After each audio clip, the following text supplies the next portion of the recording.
Ice Age animals.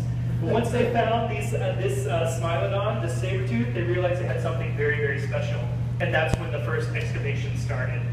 And those first excavations started in approximately, let's see here, in approximately 1900 or so.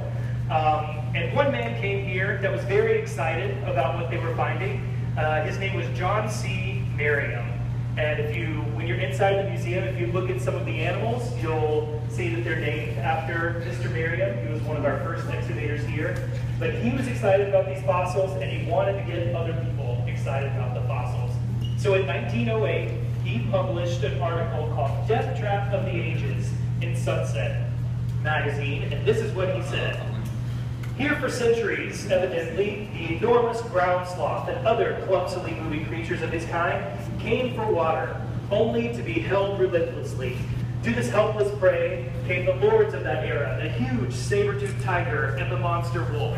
Trapped in their turn, they too fed the black maw of the asphalt pool, and the death trap baited itself anew.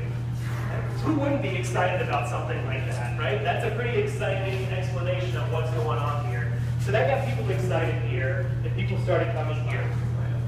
But this structure that we're in was built on top of pit number 101. Between 1900 and 1910, there were about 96 pits that were excavated, and then between 1910 and 1913, they excavated 5 more pits, and this was the last of those, pit number 101, and they wanted to preserve this as a permanent exhibit. And it's a great example of what a deposit looks like. So I have a laser pointer here. It's a little hard to see. We can see some of those iconic animals. Over here is the skull of a baby mastodon. Right there, turned upside down. This is the skull of a dire wolf, the skull of a giant jaguar, or an American lion, also called.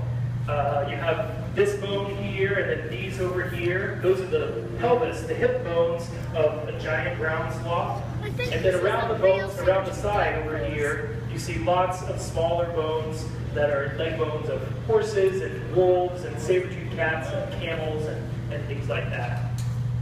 So we were finding these big animals, but locked inside this matrix, inside this stuff, in between all the fossils, are what we now know are the stars of the show, the microfossils that they're cleaning in the fossil lab right now. We'll talk a little bit more about this in just a few minutes.